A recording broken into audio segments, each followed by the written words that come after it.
So, look, the crowd in anticipation for the start of this 1982 Australian Grand Prix. The wind has picked up quite considerably in the last half hour or so. Not to the point where it's going to be a factor in the race, I don't feel. These cars certainly cut through it pretty well, and it promises to be a great race. The two Frenchmen on the front row of the grid really are going to be the two to beat, because in qualifying sessions, there we are, car 26. That's the car that will be driven by Jacques Lafitte. We pause for the national song.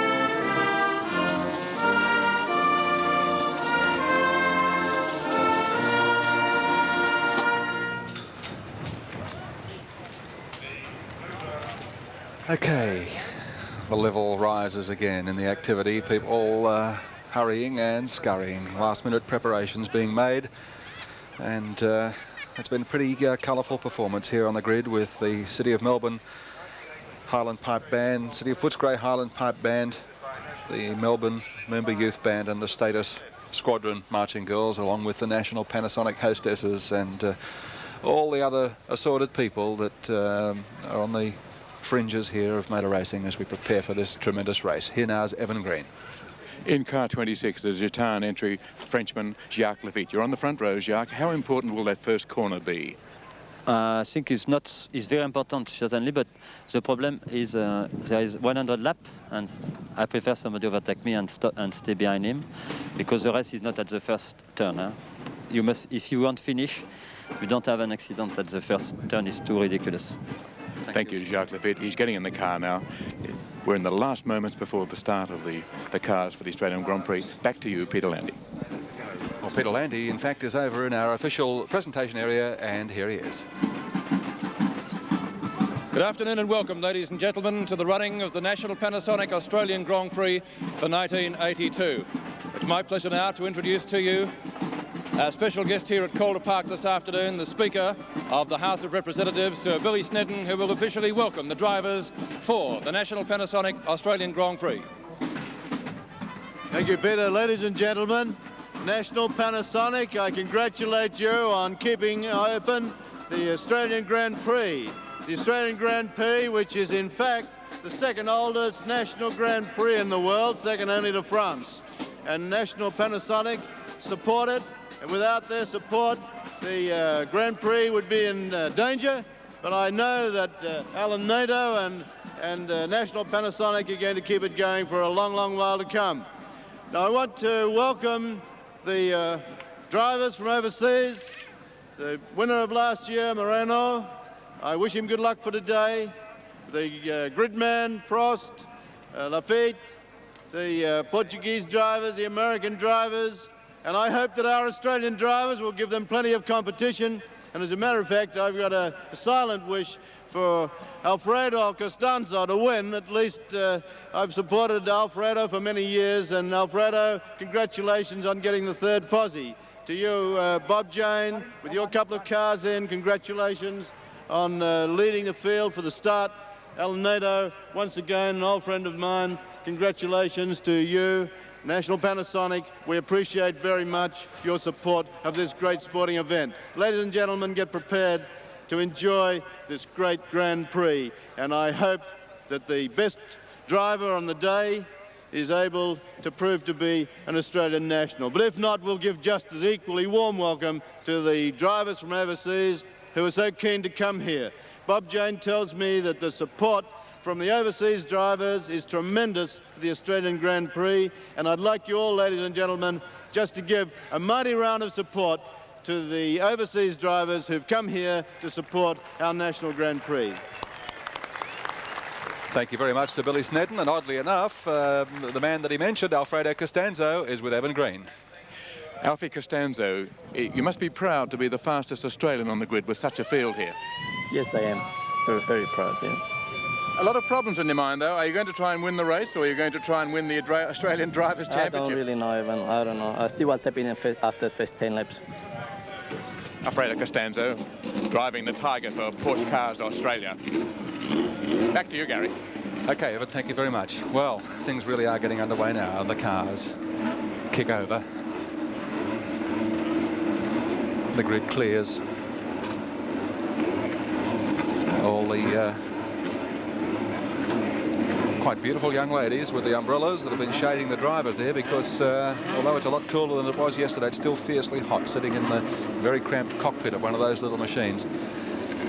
But it's down to the business end of things now after the last couple of days of private practice and qualifying. Let's quickly check through the grid positions now for you from the top. In car number 15, Alain Prost, fastest man, 39.18. Alongside him on the front row of the grid, Jacques Lafitte. Then Alfie Costanzo and John Bowe, the first of the Australians. Then Nelson Piquet, Roberto Moreno, Alan Jones and John Smith. Dave McMillan and Robert Hanford, Andrew Medicki, Graham Watson, Richard Davison, Lucio Cesario, Philip Ravel, Paul Radisich, Charlie O'Brien, Doug MacArthur, Neil Crang, Peter Williamson, Chris Hocking, Wally Stobart, Brian Sampson and Bob Creasy. The field for the 1982 National Panasonic Australian Grand Prix. They'll have one warm-up lap just to drive around at fairly gentle pace, then 2 faster laps, then the grid will reform, they'll be held for 10 seconds, and then the Australian Grand Prix will be underway. 100 laps the distance, 160 kilometres in all. Well, there's a lot of nervous tension on the line there. The drivers just weaving across the track to put a bit of heat into their tyres to warm them up so that they are soft and pliable and give plenty of grip on this, the first corner of the race. They don't want to be thundering down there, maybe 2 or even 3 abreast, with the rubber still cold and therefore not giving grip. So the weaving that they're doing is to put a bit of temperature to make the tyres hotter by dragging the tread across the circuit, just to put a bit of warmth into that rubber to get the tyres really gripping, particularly the back ones where they're going to be applying a lot of power from the start. We do have a microphone in one of these cars in the Tolman, driven by Peter Williamson. Whether or not it's going to be tremendously effective with, of course, all the vibration and the tremendous noise out there in this race is going to be another thing, but I think we might try it. Peter Williamson, it's Gary Wilkinson. Can you read me? Good afternoon.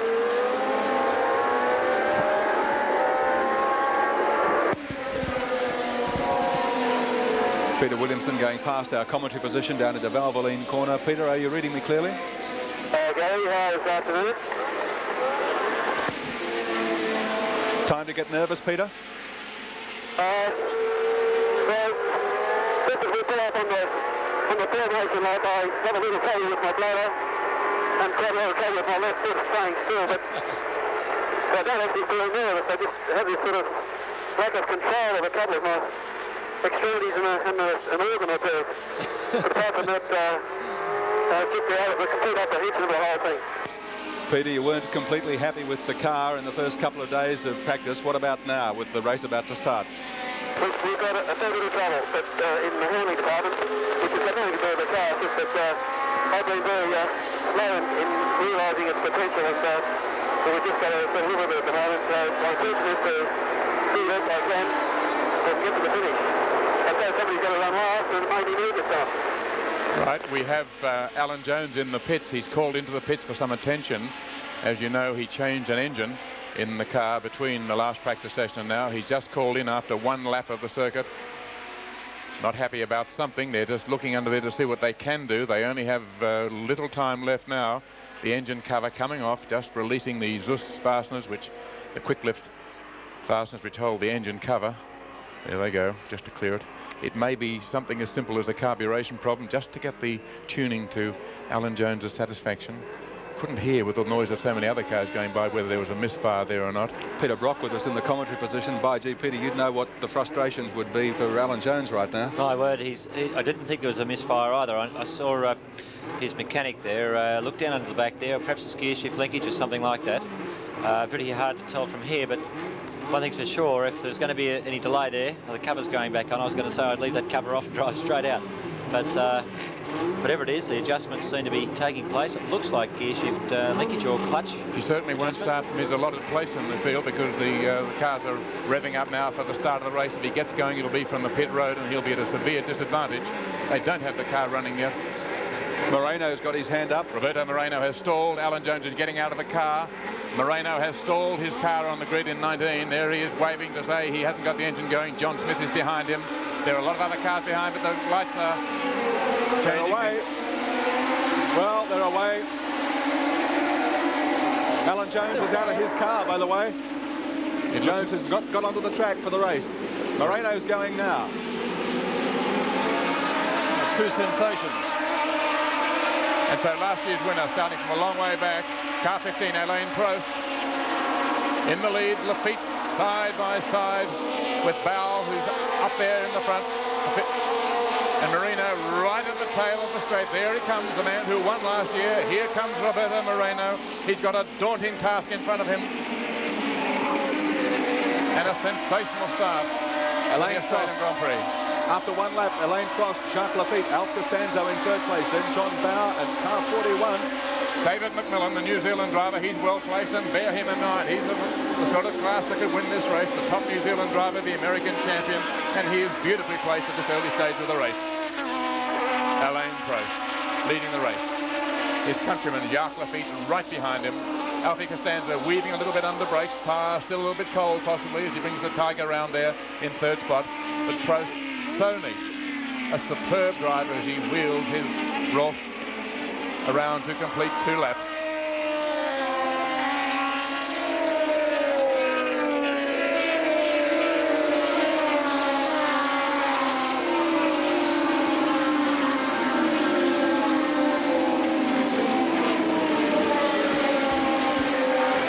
Listen to the roar of these Grand Prix cars.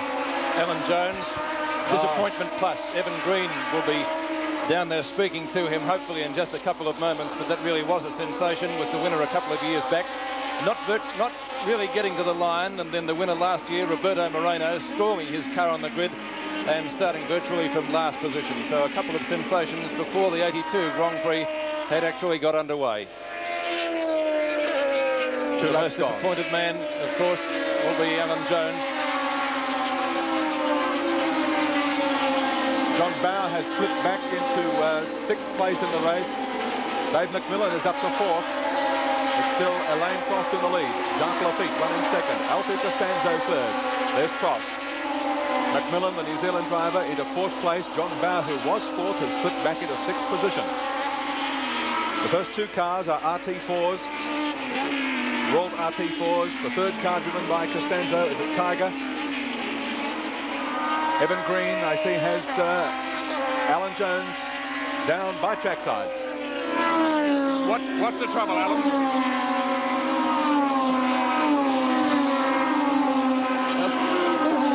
We just let the field go by. I can imagine the frustration, but I don't think Alan even heard my question. But you can read on his face the sort of feelings going through the mind of Alan Jones. He won this race 2 years ago. He would dearly love to have won it today.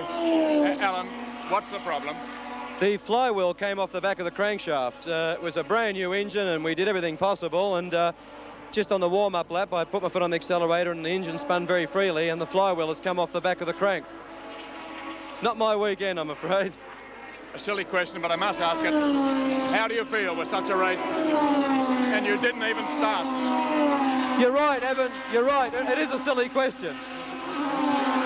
We'll leave Alan Jones to his own thoughts while we see how the race is getting on. Back to you, Gary.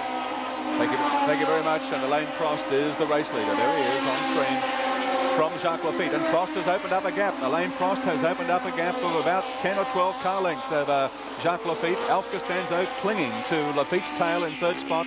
Then Dave McMillan. Actually, Alfie is making a bit of a move at the moment. He's probing and certainly probing on Jacques Lafitte. I think he feels as if he's being held up. Roberto Moreno, who stalled on the grid and got away well behind, has now moved up into 17th position. I know that's a long way down the list still, but that's a tremendous effort by Moreno as well. And 94 laps to go, so if he maintains that rate of improvement, he is going to be well up near the finish by the time the 100 laps of the 82 Grand Prix have been completed. There's Jacques Lafitte being hard-pressed down the back by Alf Costanzo. Great dice going on between this pair. Moreno up to 15th, by the way. Moreno's trying very hard back there too. He's raising a few clouds of dust back in there in the distance. This is the big dice at the moment, though. Lafitte actually drawing away from Costanzo down the main straight this time, coming down to the Valvoline corner once more. Lafitte, of course, had a disappointing year with the new Ligier and has now changed teams and will be driving in the World Grand Prix circuit in the new season for Williams, joining Keke Rosberg. And Alfie Costanzo showing what he's made of. He really is driving superbly. Look at the Tiger in that man in the Tiger, driving fiercely to stay on the tail of this man who could become world champion next year. He certainly is talented enough to do it, and in the Williams team, which already has 2 world champions to its credit, Alan Jones and this year Keke Rosberg, Lafitte could take over from them. And there is Alfie Costanzo driving beautifully in this Australian-entered Tiger. He's in 3rd position. Dave McMillan from New Zealand is in 4th position. John Smith holding down 5th place in car 71, and then John Bowe, who's been shuffled back to 6th. And of course, it's the big battle between John Bowe and Alf Costanzo for the Australian Drivers' Championship. Only 1 point separates them, and if either finishes in the points and ahead of the other man, he'll win. 34 points to John Bowe, 33 to Alfie Costanzo. So it's important they finish in the points and finish ahead of their rival. Alain Prost is about 150 metres in front of his fellow Frenchman, Jacques Lafitte. There's the race leader. About 150 metres clear at this stage. What a superb drive. We've been following the dice between Lafitte and Costanzo and the other dramas with Alan Jones and Roberto Moreno, and we've overlooked Alain Prost a little bit, but he is the race leader. He is well clear and has driven superbly from pole position. Nelson Piquet's back in 7th place at the moment, just behind John Bowe. And he's certainly not making any impression on John Bowe, so the locals are doing very, very well at this stage. Yes. Ray Hanger just being passed. He was one of the reserves, started in the race, but went from the back of the grid, and he's just been overtaken by the race leader.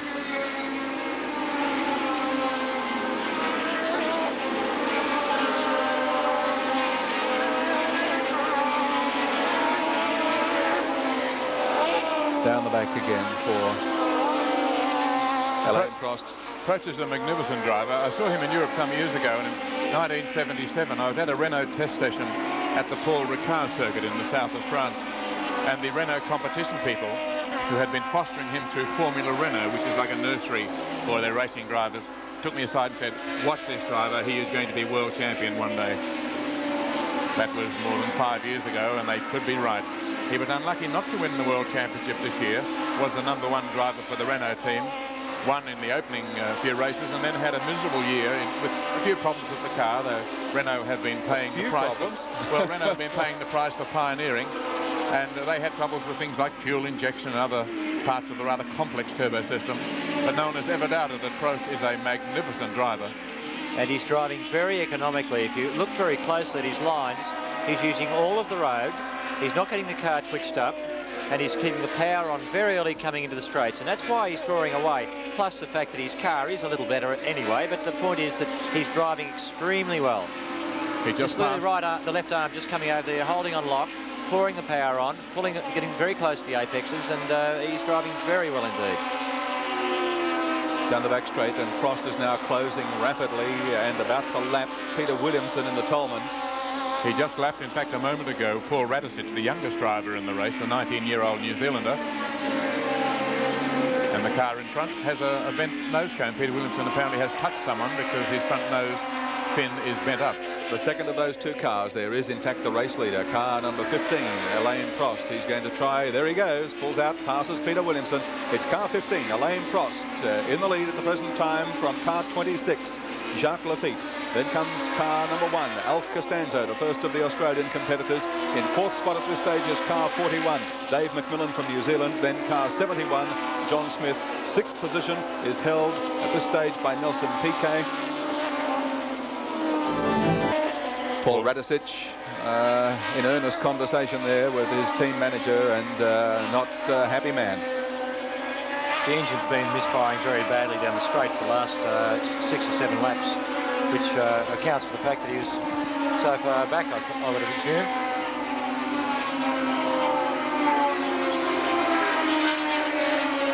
Well, you can't afford to spend time in the pits in a race like this, because the race leader is getting around in around 40, below 40s at this stage, and if you spend a minute in the pits, you've lost well over a lap.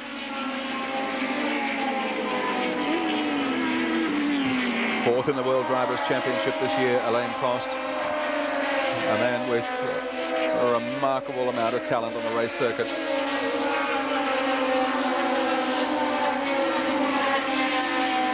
He hasn't really extended his lead over Jacques Lafitte anymore in the last 6 or 8 laps. It's just that they've managed to put a little bit of traffic between them, but the gap is still about 150 metres. That's Prost in car 15. Well, I've just quietly been putting the stopwatch back on Roberto Marino, and he is absolutely flying. It was 39.8 that lap just gone. Under race conditions, times, of course, yeah. But he's caught up past Charlie O'Brien, and we'll give you a bit of an update later on that, but Marino is flying. No, Paul Radicic is not flying. Let's see if we can find out why from Evan Green. Paul Radicic is in the pits with a misfiring engine. One cylinder is out of action. They're pushing the car up. Whether he's going back in the race or not, I doubt. But they're trying to get him back on the circuit. But the car is making a dreadful noise. What you're going to try and do is just see how the car goes now. Can you fix it? I don't think so, not here. Just got a broken exhaust system. It's nothing worse than that. Well, it is really that is bad, because it tends the valves to burn out. Lots of horsepower. They'll just go out there and see if I can keep going. Thank you very much. Back to you, Gary. Well, it doesn't seem like that's good news for Paul Radicic, and obviously I don't think he's going to be a contender for the remainder of the afternoon. Bad luck for Paul, the New Zealand driver. There he goes. In fact, it's Johnny Bow on the track just in front of him. There's Paul Radicic from New Zealand, one of the 19 Ralt RT4s in the race. All cars running on the same tyres, which I think was a pretty good move. We didn't have, as we have had previously, all sorts of mysterious tyres coming in at the last minute and giving an advantage anywhere. So Radicic, and that looks like Charlie O'Brien on the track just behind him in the yellow car. In fact, I'm certain of it. Car number 3 it is, Charlie O'Brien, a new car, a new RT4 for Charlie. He's had a little bit of difficulty getting it sorted out, and he hasn't been too happy with it this week. He came from well back in 17th position on the starting grid. Car number 20 is also circulating in that group. That's Lucio Cesario. Alain Prost, meantime, has passed the start-finish line again with 78 laps to run. It's car 20, that's Cesario. A real hard charger, Cesario, as long as he's got the equipment to do it. We saw in Australian Formula 2 racing last year.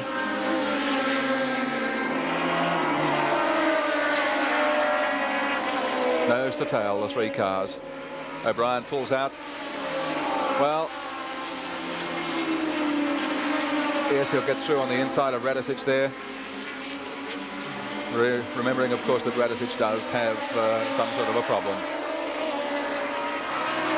Meantime, it's still Alain Prost in the lead. Car 15, Jacques Lafitte, car 26 in second place. Car number 1 is third. That's Alfredo Costanzo in a Tiger. Car number 41, Dave McMillan from New Zealand in 4th spot. Then John Smith, 5th in car 71. 6th spot still John Bow in car number 4. And remember, there's this tremendous private battle going on between Johnny Bowe in 6th spot and Alfredo Costanzo in 3rd spot, because whoever of those two finish highest in the placings here today will take out the Australian Drivers' Championship. Yes, there's only 1 point between them, Gary. 34 to 33 going into today's race.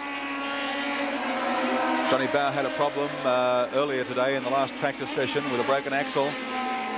There's Moreno. Now, Moreno's the man that's been putting up the tremendous performance so far. You heard Peter Brock say he had a clock on him, and he was unofficially running at 39.8 in a full field under race conditions. It's an enormous performance. He stalled on the starting grid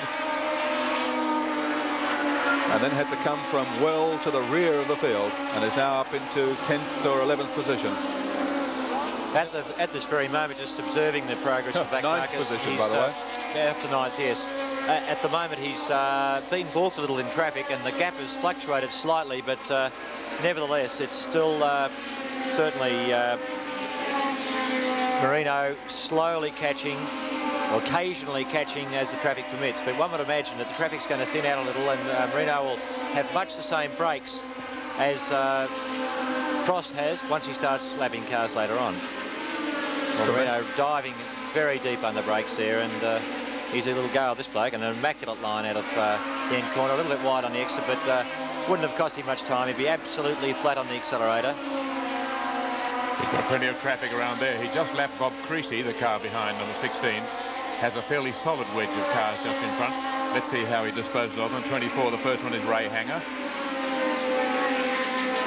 Next on the list as they come sweeping around Glowweave. 2 cars that he made just about catch by the end of the straight. Not a great deal of difference in the top speeds of the cars, which is sometimes revealing, but Richard Davison just up in front, a man who has plagued with problems in practice and really hadn't got the car going as happily as he'd like, and Brian Sampson, the other driver there in car 78. So Roberto Moreno has these 2 to get by.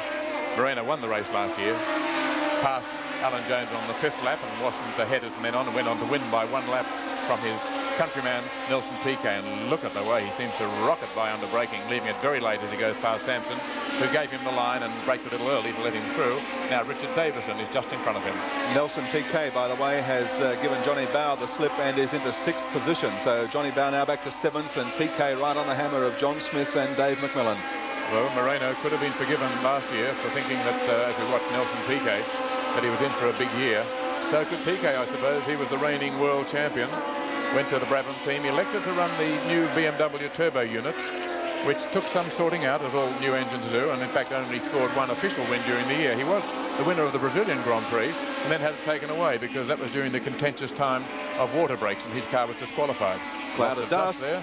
And just trying to get back on the track, number 23 is Willie Stobart, the West Australian driver, just waiting for the traffic to pass before he engages gear, and if the engine is still running, he'll be back in the race. Piquet, meantime, into 6th position, as we've mentioned. Well, the only win that Piquet scored officially, having been disqualified from his Brazilian success, was the Canadian Grand Prix at the Montreal circuit. He was the driver who tried that unusual tactic of starting with half-full petrol tanks and sprinting for the first few laps of the race, then stopping for a pit stop and trying to catch the field again, which indicates you have to be a pretty special sort of driver to give drivers a start like O'Brien that. into the pits there. He's been slowly falling back for quite some time, and I'd say that whatever's wrong with Charlie's car is reasonably terminal because he's been struggling with it for quite a while. Well, bad luck for Big Charlie, sitting there very disconsolate and shaking his head.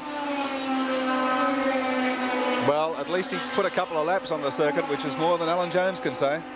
Yes, a bad day for Alan, I'm sure of that. What a bitter disappointment. Winner of this race 2 years ago. By the way, Roberto Moreno is now up to 8th position. Remember, this is the man who stalled on the grid and was left 200 metres behind as the cars streamed down the main straight. There's the race leader, Alain Prost. Car number 15, Alain Prost, is still our race leader. 2nd place, car 26, Jacques Lafitte. Then Alfredo Costanzo in car number 1. Dave McMillan from New Zealand, car 41. John Smith is in 5th place in car 71. And Nelson Piquet in car 18 is in 6th position at the moment in the National Panasonic Australian Grand Prix. Moreno has got past John Bowe and is now up to 7th position. This is the most dynamic piece of driving we've seen for a long time. I know we're tending probably to downplay what Alain Prost is doing up front. He's certainly doing a tremendous job leading the race and leading it comfortably. Evan Green, I think, is ready with Charlie O'Brien, Gary, so let's go down to Evan in the pits right now. A fairly forlorn figure, Charlie O'Brien. Charlie, what happened? Evan, the engine just appears as though it's broken, a valve spring or something going off in the engine, so when you're running back there, it wasn't much sense continuing and destroying $10,000 with the engine. It's not really getting anybody any value. A great disappointment when you really did have, high hopes before the meeting. Yeah, it was a bit of a problem getting this new car before the week, but I suppose that's what we chose to do, so it's our problem. Well, Charlie O'Brien, one of the Australian favourites, out of the race, but all eyes still on what's going on there. And how is Roberto Moreno going, Gary?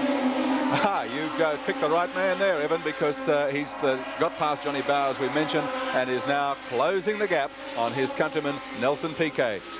Now, regarding the times from Moreno to Prost, it's still very static. It's around about the 22nd. Oh, Johnny Smith, yes, is off, and in a great pile-up. There are four of them off. That's not Alf Costanzo. No, it's not. I thought Alf might have been one of them, but it's Graham Watson in car number 9.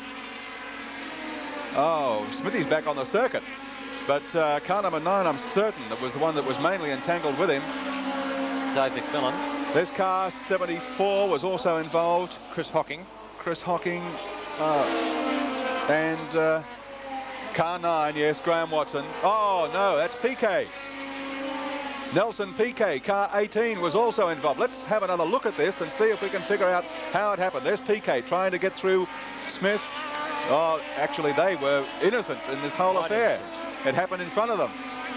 Smith has had a miraculous escape out of all that. I think he's probably come out of it virtually undamaged, but look at that sad sight for Nelson Piquet. The front wheels demolished completely. When we get an opportunity, we will have another look at that, because it was not Piquet, nor was it John Smith. Oh, Willow's out. Peter Williamson. No, I don't think he was part of that same pile-up, or not. I think he may have been, Gary. 4 of them there. Let's have another look at it. I'd just like to see if we could find out what happened here. Car 18's Piquet. Okay, he's safe. Well, he's not safe, but he was not responsible, nor was Smith. Now the car in front, there's the problem. It's Willow and Graham Watson that came together. That was the problem. Car number 7, Peter Williamson, and car number 9, Graham Watson, just had a touch, put them both out of shape. And as they went off the circuit, they took Piquet and John Smith with them.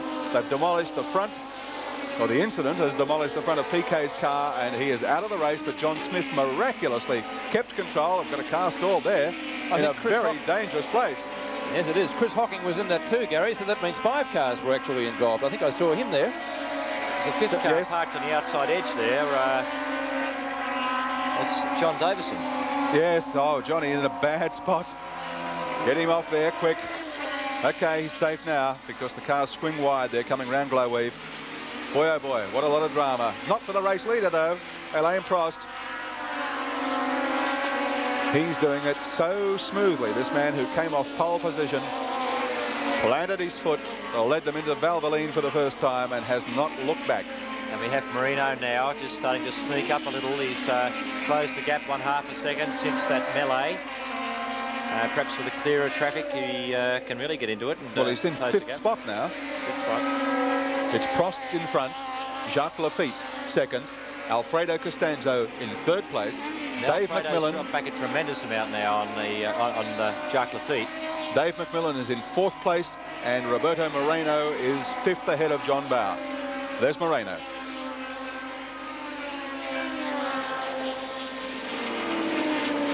It's been an outstanding performance so far by this young man with 60 laps to go, 40 gone. Now there's Jacques Lafitte, who's driving a waiting game in this race.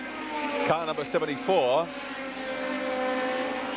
is Chris Hocking, whom we thought was engaged in that little fracas a couple of laps back. Well, he must have got out of it too, like John Smith, Gary. Jacques Lafitte closing rapidly on Alain Prost, 2.76 seconds. That last lap I just checked. Well, he's played a smart game so far, Jacques Lafitte. He's been under no pressure himself since the first half a dozen laps when he had Costanzo right on his tail. Prost has gone out and made all the pace in front. Lafitte has allowed himself to settle down, allowed the car to settle down. He's steered clear of any trouble on the track. And with 40 laps gone, 41 laps gone, I figure, or he figures, maybe now is the time to start applying just a little bit of pressure. That's the way it's shaping up. 2.34 seconds now, so it's 3/10 that last lap. I wonder, is our leader Alain Prost having some sort of difficulty, or is it just the way the traffic's sort of flowing at the moment? So Lafitte closing up on the race leader, Alain Prost. Marino making a big charge through the field up into 5th position and starting to put some real pressure on the race leaders. Let's watch Lafitte in action. What a great driver this man is, and what a great asset he's going to be to the Williams team in the new Grand Prix season. My word, a man with a wealth of experience, a fabulous driver. After 40 laps, the printout on your screen: Prost, Lafitte, Costanzo, McMillan, Marino and John Bowe. Peter Williamson and Dave McMillan both being taken out of the race.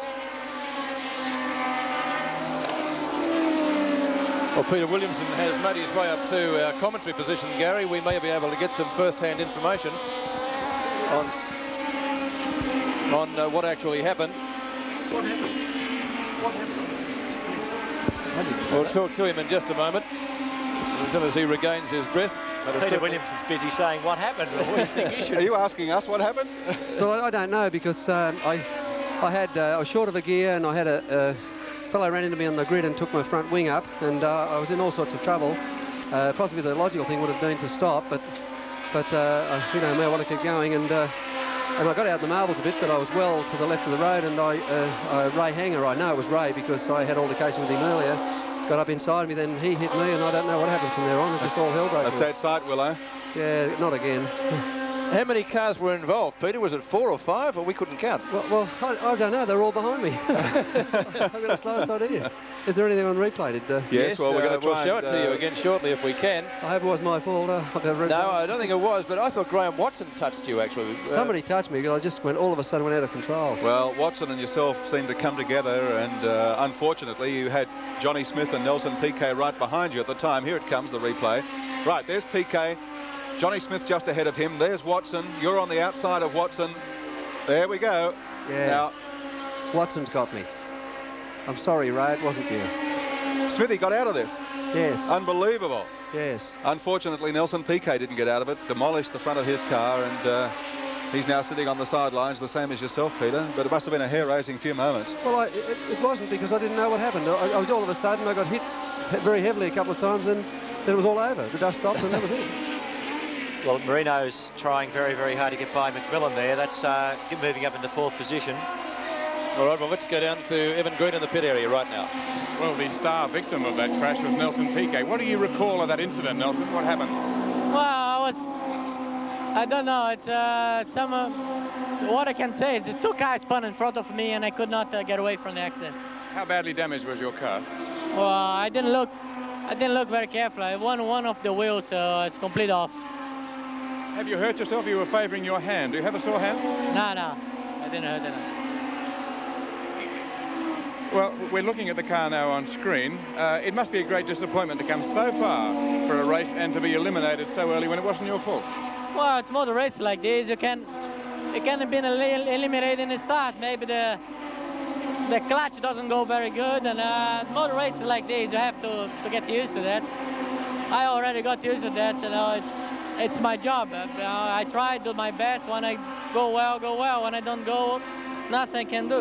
You seem a very calm fella, Nelson, yet we've all seen on television that incident with Eliseo Salazar. What happened then? What made you so angry with him in the German Grand Prix when you're such a calm person? Well, the television didn't show everything. Once you came in before, I came to overtake him, and he didn't see me the first time, and he nearly put me off. And the marshal with the blue flag, he saw me. I came again to overtake him. I passed him, and he hit me in the back. It was not only what the television showed, but it was already destroying me a complete lap. You know, and I had to do a pit stop. I have to get away from 25 seconds. I was already 30 seconds, but there's still 2-3 laps to go. And you know, in your winning race, the German engine in the German country, you know, and everything went in down because idiot, you know, like him, you know, and that's I got so upset. Usually I don't do these things, but I could not hold myself. One man you'd be very pleased with is Roberto Moreno, your protege from Brazil. He's doing very well. Yeah, he's a very good driver, and I hope he get a good chance in the Formula One that he didn't have yet. Do you think he can win the race? He started from the last position because he stalled the car. Is he good enough to catch all the field? I think it's very difficult because last year we came here and we tried to bring the best equipment, of course, because more racers try to win the race. And this year tried to do the same, but we got a new car, and the car is too wide and too slow in the straight. And I had the same problem he had in qualifying. Our car is too slow. And all the old last year car is quicker than this year, but you know, it's too far away from England. We cannot bring another car. But it must be good to see a Brazilian doing so well when you've had misfortune. Yeah, sure. Why do Brazilian drivers do so well in motor racing? I think we have a lot of circuit in Brazil, and we have speed limit in the road, but we don't have too many policemen, and we drive quick in the road. Thank you very much, Nelson. You've had a lot of disappointment, but I've never seen a happier man after retirement from a race. We hope we see you again next year. Thank you very much. Well, that was Nelson Piquet speaking with Evan Green, or was it the other way around? Nelson having a few words. We can take a look at the incident that Evan was referring to. Let's take a look at it now. You make up your own mind. Let's have a look at this. Here it comes, the touch in this race between Salazar and Piquet. As Piquet said in the telecast of the race, you didn't exactly see all that had gone on beforehand, and he was pretty mad with Salazar there. As you'll see. Hey!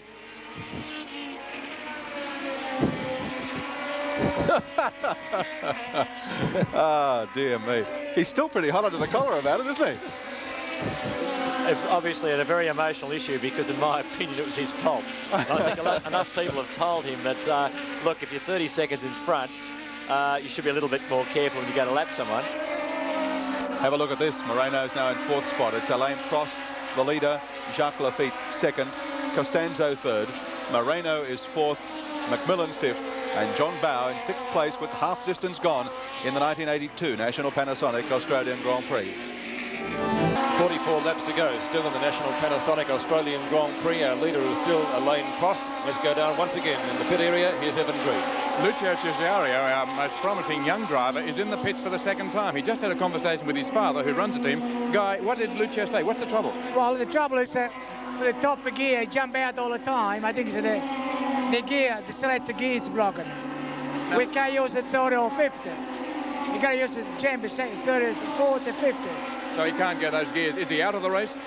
I think so, yes. I'll have a quick word with Lucio. For the 2nd year in succession, Lucio, a big disappointment in the Australian Grand Prix. Yeah, definitely. It's a once-a-year event, and it's a real pity I missed out again. Yeah. 4th gear's just broken, so that's that.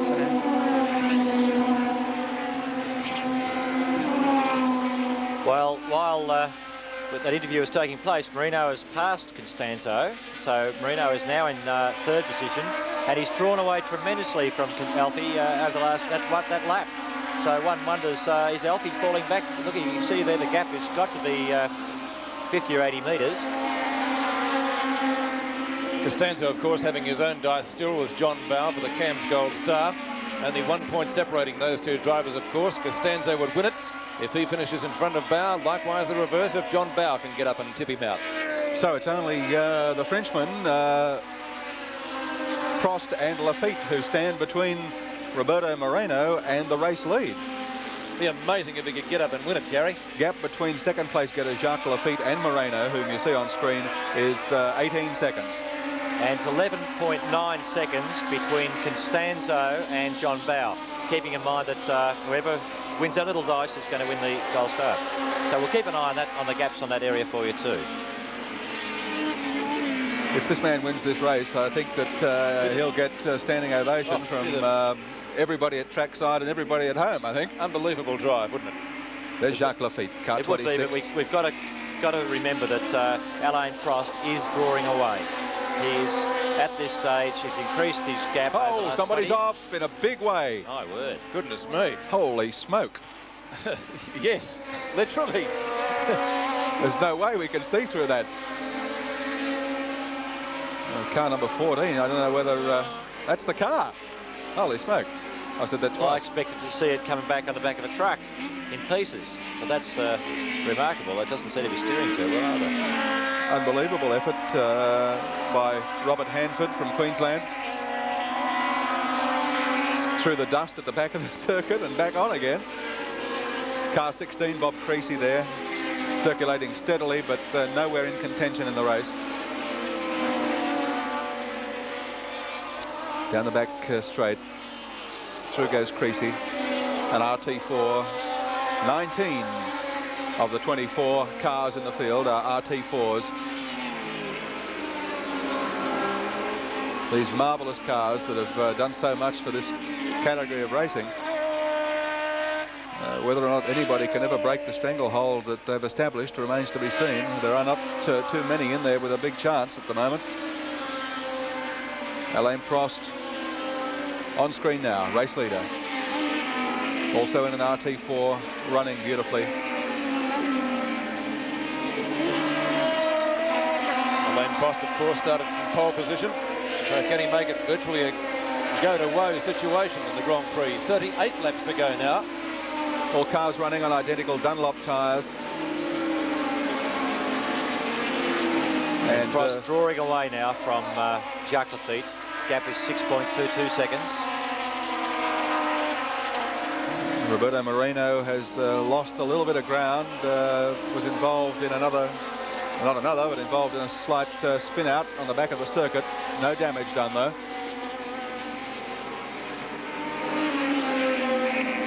As we watch, there he is. Hasn't caused any damage by the look of it. Not visibly, certainly. It'll be interesting to see whether he can take up where he left off before that incident. Winner of the Australian Grand Prix last year. I think Costanzo still maintaining that about a 10-second gap between himself and John Bowe.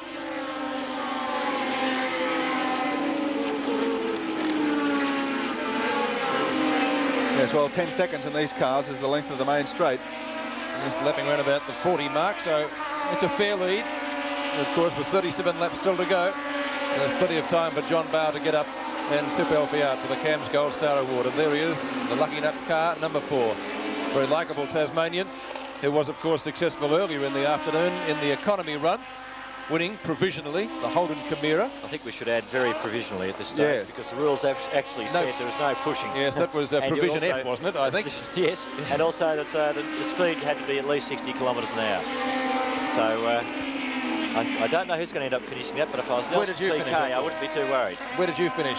I don't know. I don't know. I wasn't involved in all the pushing, but I certainly wasn't last. I was probably about midfield, but I didn't get involved in any shenanigans. I drove it well what I thought the rules were.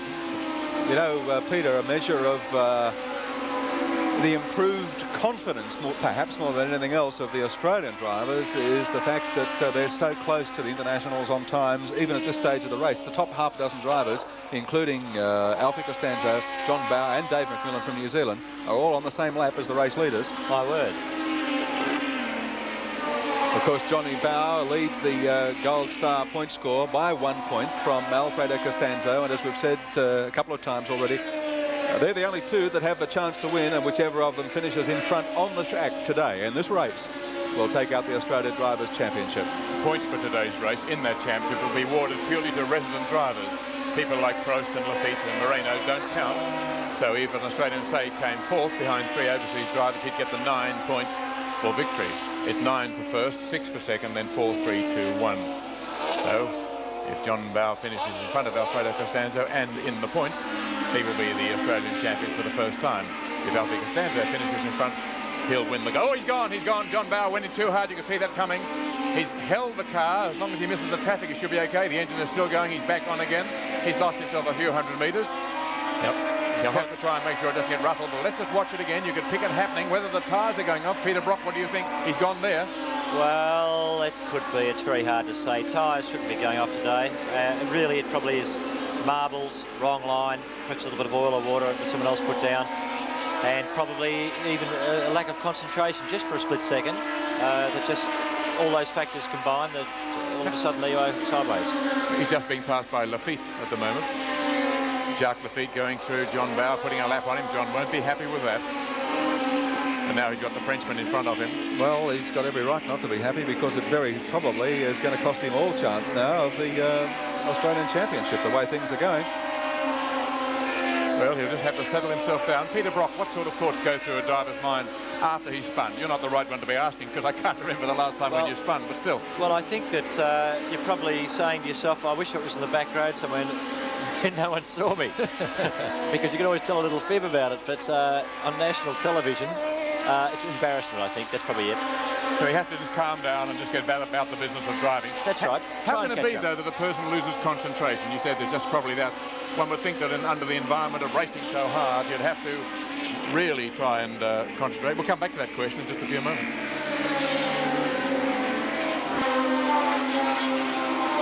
Andrew Medicke there, just in car 2. Yes, we've tended to overlook him a little bit, but he's sticking in there, and he's in 6th spot. Doing a very, very nice job. And just in front of Richard Davison, by the look of it, car 6. They're old rivals. You may recall a Calder meeting some months ago where they touched and had a fairly ungentlemanly discussion about the rules afterwards. But they've been rivals all through the year. Two of the great drivers in Formula Pacific. Yes, Medicke. And he's just following there Neil Krang, the Australian who is now resident in Switzerland. Pulls out. Pulls alongside, and I was going to say seems to have the legs, but Krang goes back through again. It's a real 3-car war here. No, 4 cars. There's another one in there as well. Well, Medicke's got through and is in 6th position, but he has been lapped by the top cars. He's 1 lap down. Mind you, it's very easy to be lapped at Calder. It's such a small circuit. It and Amaru Park will be the shortest of our major tracks in Australia, and it's not hard to fall a mile or 1.6 kilometres behind, and that's all it takes to be lapped here at Calder. Medicke comes from Port Macquarie. He's a mild-mannered fellow, very tall, rather broadly built, wears glasses. Could be mistaken for Clark Kent. Gets in the car and away he goes like Superman. Just took a lap time at Alain Prost there, 39.77. And that stage of the race, that's a really remarkable lap time, because a lot of our drivers couldn't get down to that time despite low fuel levels, new tyres, etc., and trying for those lap times during the week. So Prost is certainly showing them how to do it here today. So smooth. Alain Prost there on screen, car 15. The race leader, 7.81 seconds ahead of Jacques Lafitte. It's a remarkable fact, Gary, that motor racing virtually began, as we go through the list of runners at the moment, the top 6, virtually began in France. The oldest regular Grand Prix in the world is the French Grand Prix, yet a French driver has never won a world championship. Many people are predicting that Prost will be the first to do it. Maybe it'll be Jacques Lafitte. We certainly have 2 of the top French drivers here in the Australian Grand Prix this year. And there's the other one, Jacques Lafitte. There'll be a lot of happy people around the world if Jacques were to become world champion next year, because he's such a delightful bloke. He races for all the right reasons. He races because he likes it, because he finds it enjoying, and he likes to give pleasure to those who come and watch him at the circuit. 3/4 of the race gone. Lafitte now lives on the west coast of America. He and his wife and young children have moved to Los Angeles because he likes the sunshine and the way of life, and because he wants to learn to speak English. He speaks it quite well, but he wants to polish up his English. He'll probably need better English driving for a British team, the Williams Formula 1 team, as he will next year. He signed a 2-year contract with him. He's 39 years of age, and he likes number 26 because that's the age when he took up motor racing. He was a late starter, but he's blooming very well and driving beautifully in this race.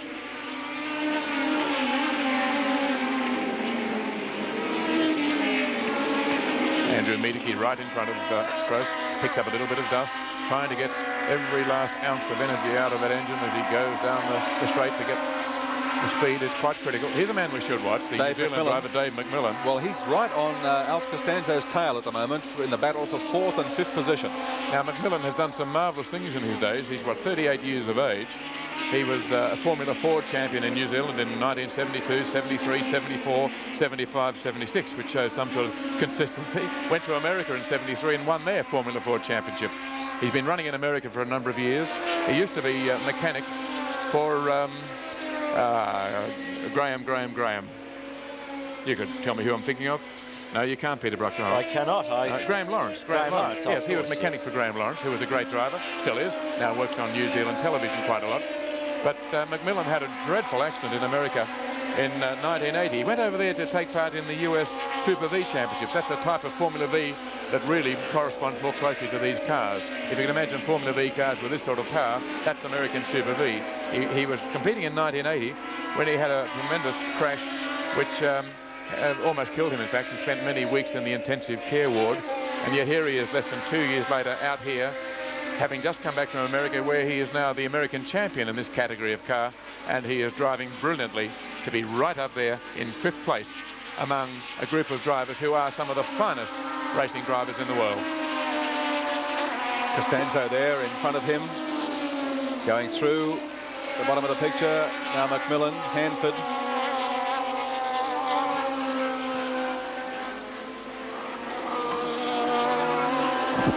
Down the back straight, Jacques Lafitte again, car 26, the familiar. Oh, puff of smoke there as he touched the brakes.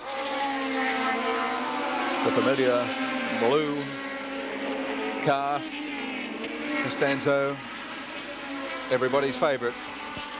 I wonder how many more years Alfie will be driving, because he may be without cars next year, Peter Brock, in that the Hamilton organisation, Alan Hamilton, I think is withdrawing his cars from next year, the Porsches and the single-seater, so Alfredo may be without a drive. So this is a very important race for him. Yes, it is, because Alfie needs to find either a large sponsor or someone who's particularly interested in his career, as Alan Hamilton was. He's a great patron of Australian motorsport. Very, very hard to replace people like Alan Hamilton.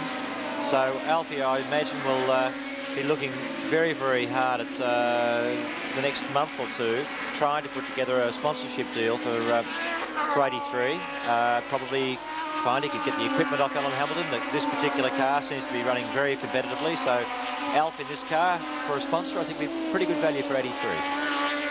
He tucks in well, doesn't he? Yeah, the driver really looks like an integrated unit there. You can just see the white flash of his helmet. Nothing much else. Wonder how he sees. Yes.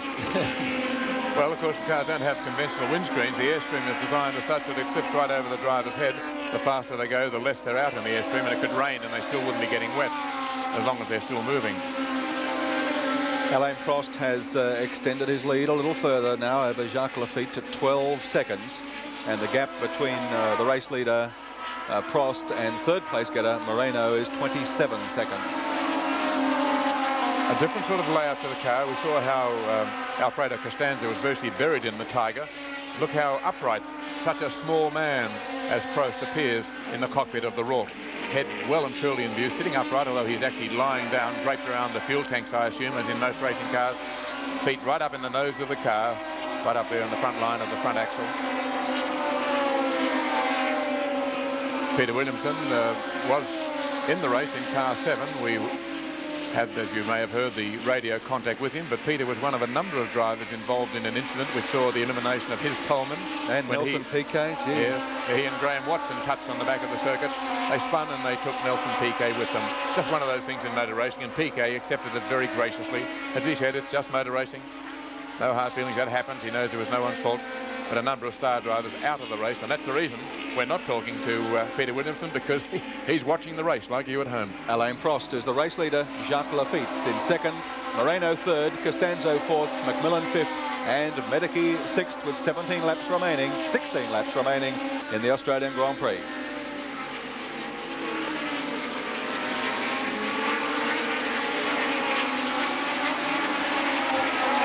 Still the man to beat, Alain Prost.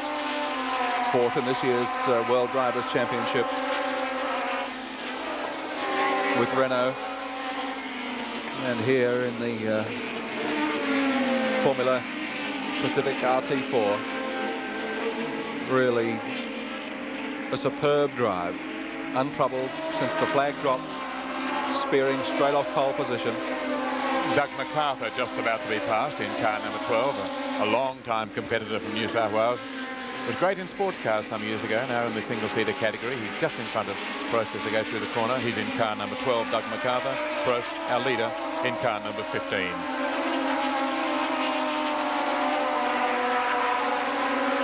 Doug MacArthur, like most people in the event, running a Rolls RT4. Bit of a traffic jam right there. The Rolls are built by the Australian Ron Toranak, who used to be Jack Brabham's partner, made in England. And they built a very similar car for Formula 3, almost the same except for the engine.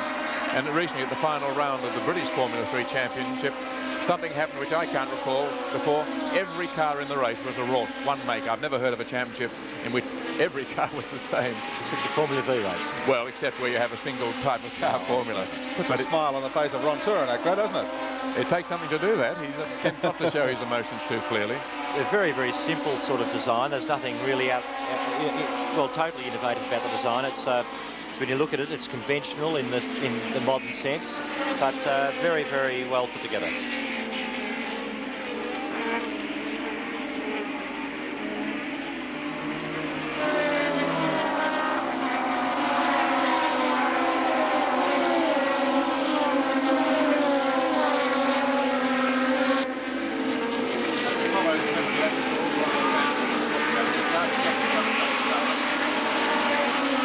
So down the back straight out of Valvoline corner. Lap 88, car 78, Brian Sampson, a cheater. Not him, the car. Well, it's spelled after the animal, not after the fella you might strike in cards.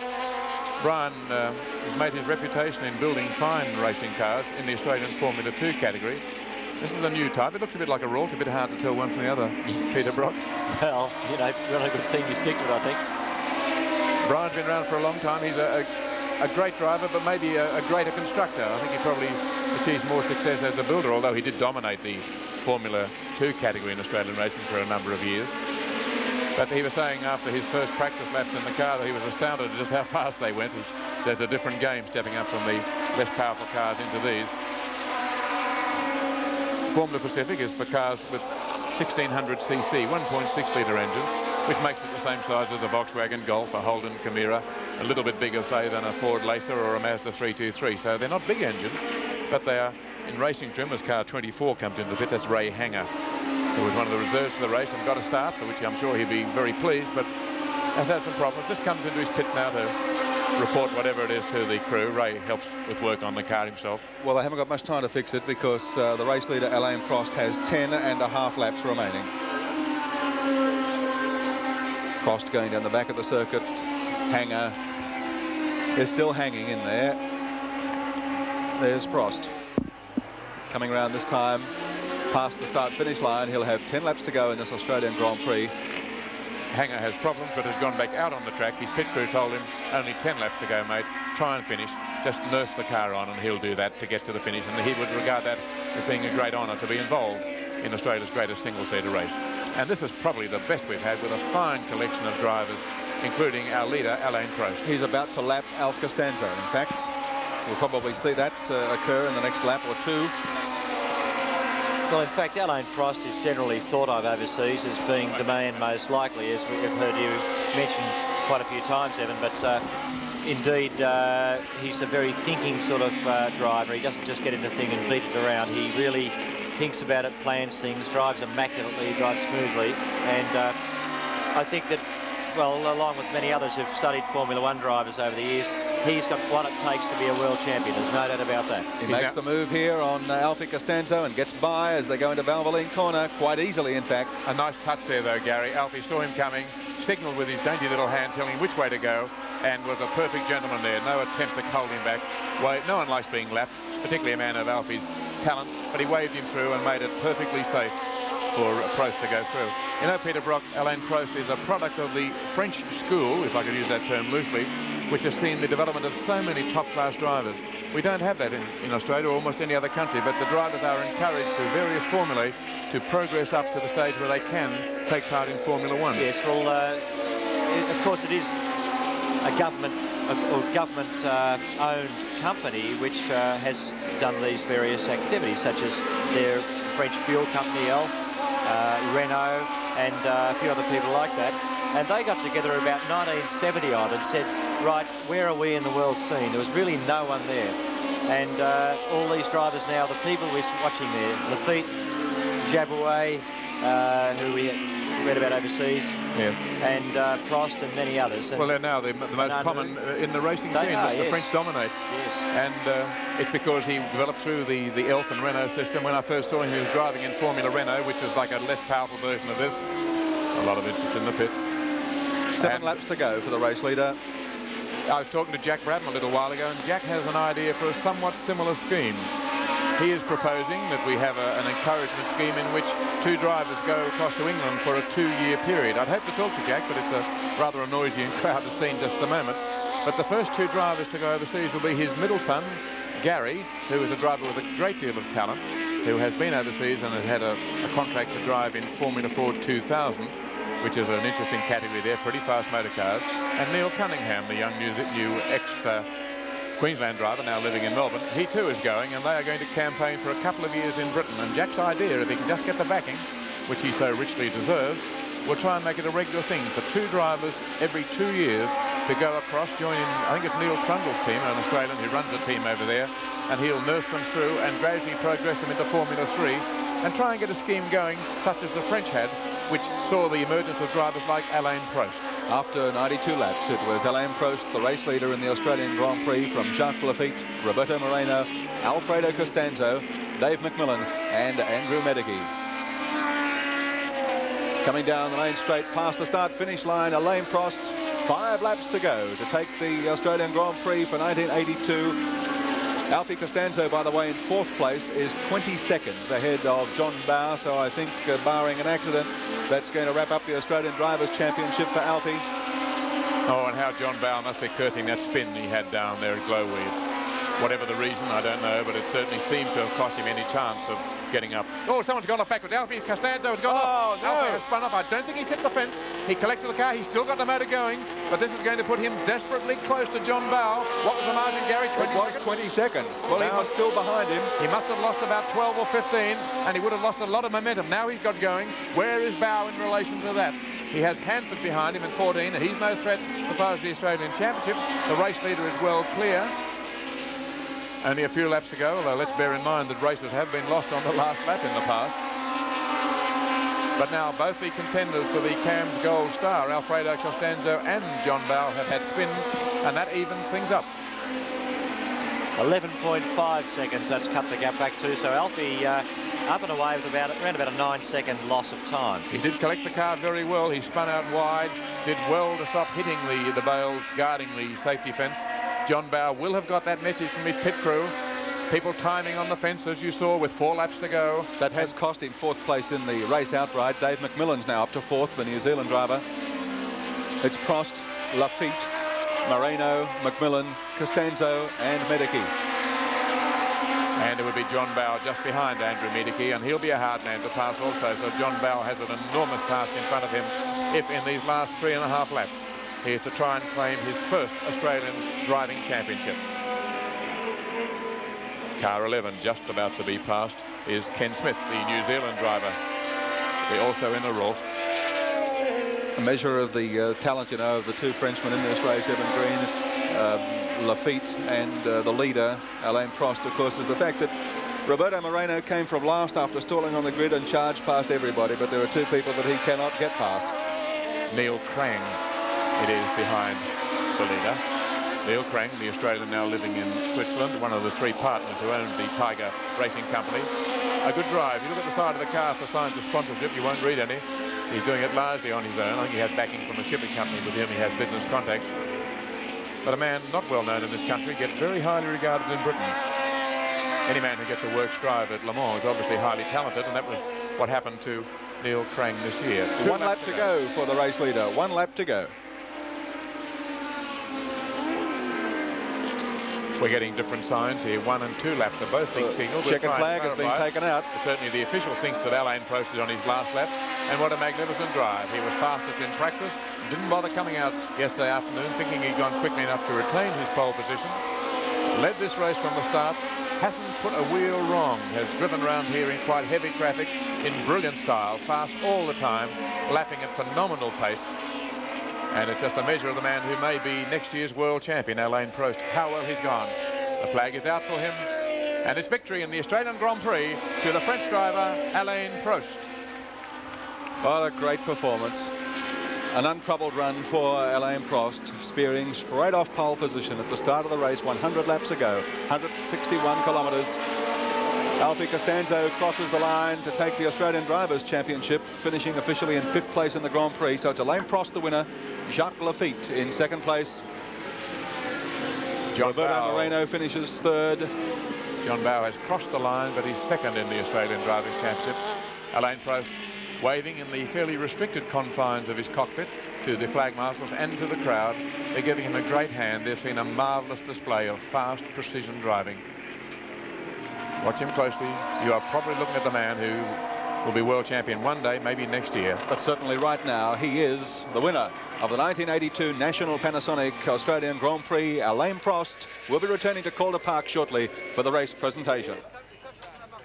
And welcome back to Calder Park. We're looking at some pretty happy Frenchmen on screen at the moment. It was indeed a French Quinella in the National Panasonic Australian Grand Prix, and we'll check the placings for you. Alain Prost first, Jacques Laffite second, and Roberto Moreno, last year's winner, coming in 3rd place. And that really was a tremendous drive by him, because as you recall, he stalled on the grid from position number 6.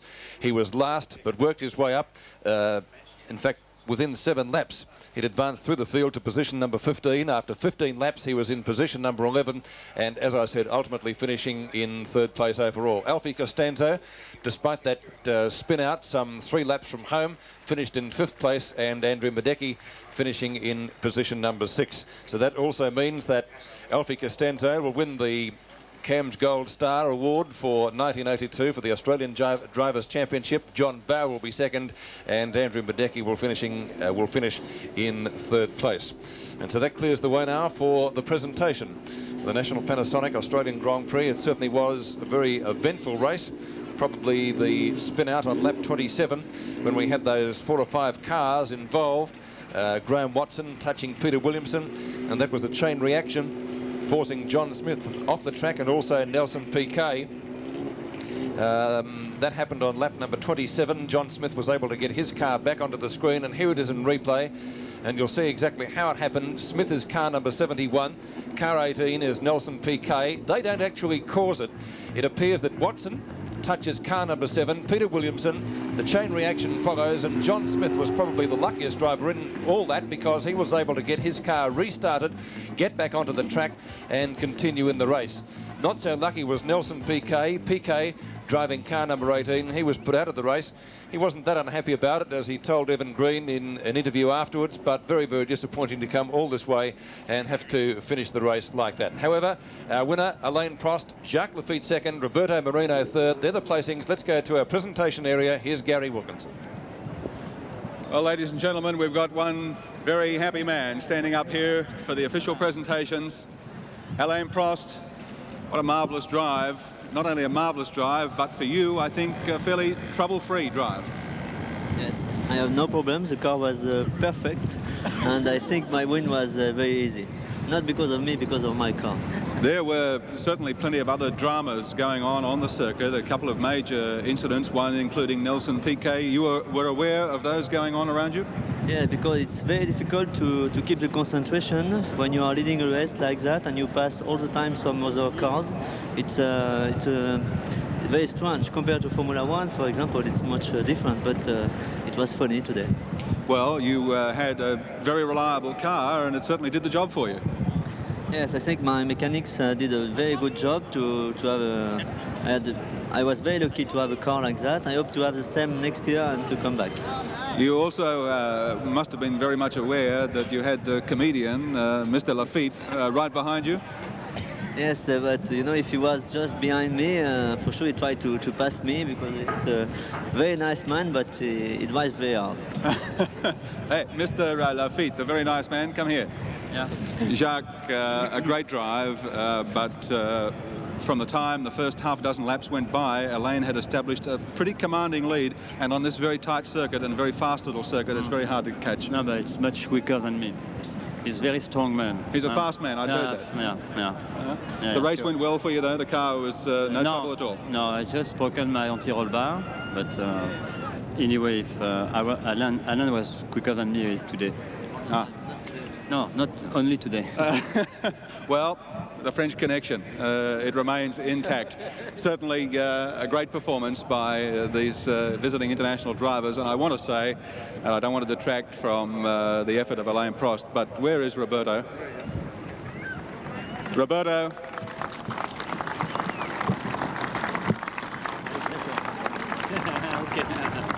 You know, I think that just about underlines the feelings of everybody here at the circuit and everybody watching on television around Australia. Stalled on the grid and then an amazing performance to finish third. Thank you. Roberto, how do you manage, what's going through your mind after that happened, when the car finally got started, to see all those vehicles in front of you on the track? Well, you get so pissed off and you just want to blow everyone up.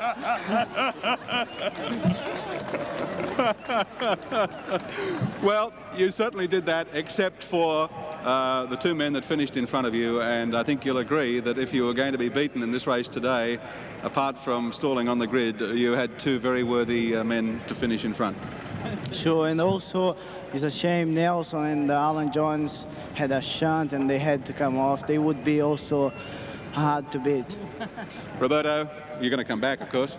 Naturally. I believe so. Yeah, don't go away though, stay right there. Alain, come back in here. I just would like to say arigato to the National Panasonic, to all the help they did for me. Arigato. Great.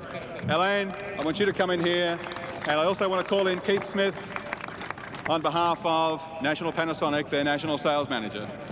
Ladies and gentlemen, this is National Panasonic's second Grand Prix, an extension to the Formula One Australian Series.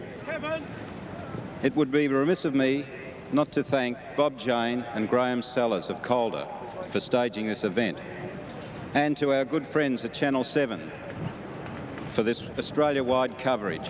It was excellent. Now, to the winner, Alain. Congratulations. Well done. To the second, Jack. Fantastic drive. And to third, Roberto, our man. Well done. Thank you, Roberto. Now, to this, I would like to call on behalf of National Panasonic, the Speaker of the House of Representatives, Sir Billy Snedden, to present the prizes. But before I do this, I would like to present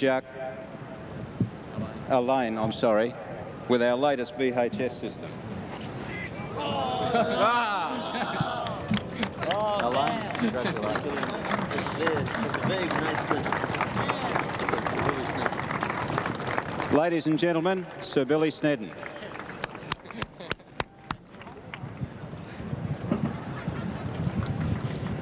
Thank you, Keith. Ladies and gentlemen and competitors, I have very great pleasure in presenting to the winner, Alain Prost, a magnificent drive, the first prize.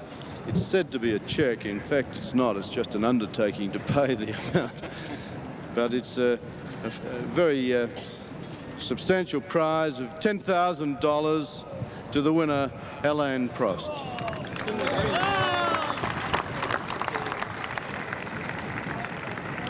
Right, well, let's see how a couple of the other drivers feel about the Grand Prix and the end result. Let's go down to trackside once again. Here's Evan Green. Just out of the top three was Dave McMillan, but a great drive to fourth place, Dave. Thank you very much, Alan. Any problems? No, none at all. It was a bit slippery coming onto the straight for me, but really the car behaved good, and you know, the three guys that finished in front of me are true professionals, and I'm very proud to be where I am. You know, Marino he stalled at the start and it was a bit late get going, but when he came up on me, there was no way I was going to hold him off, and he was quicker, so I just had to let him by. A great drive by Dave McMillan from New Zealand, and the American champion too, let's not forget. Fellow didn't finish so highly was Richard Davison. What was the problem, Richard? You had one really interesting lap. Yes, Evan, I just took the wheel on the inside of the curbing coming out of Glowweave on about lap 10 or 12, I think it was, and unfortunately spun the car and stalled the engine, so I had to wait to get a little bit of assistance to get it going again. But how does it feel to sit there while other cars go by for one lap? Well, first of all, of course, I thought they were going to come straight over the top of me, and then it just got incredibly frustrating. But you know, that's the game, and that's the way it goes sometimes. Driver who was involved in something even more hectic was John Smith. John, what happened with you? Oh, I just caught tangled up with a whole pile of back markers, Evan. It's a tragedy with this race that there are so many slow back markers that get in the way, and you can do nothing about it. I think they took myself and Nelson Piquet and Graham Watson off because of just, I think, just clumsy driving. It was stupid. It must be frustrating when this race means so much to a driver like yourself.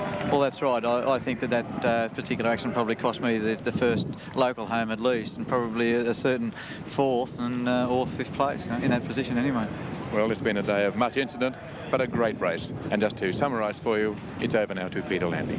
Thank you very much, Evan Green, and that just about takes us out from Calder this afternoon. It has been a great Grand Prix. We do hope you have enjoyed our coverage.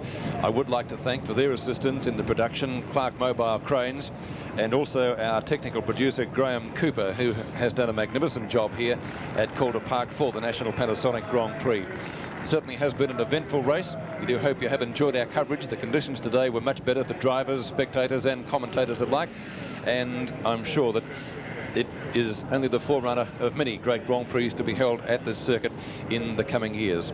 On behalf of Gary Wilkinson, Evan Green, Graham McNaney, John Shepherd and Peter Brock, Peter Landy saying we do hope you have enjoyed our coverage of the National Panasonic Grand Prix for 1982. Won by Alain Prost, Jacques Lafitte second and Roberto Marino third. That's how they finished. Prost, Lafitte and Marino in the National Panasonic Australian Grand Prix 1982. Peter Landy at Calder Park for 7 Sport.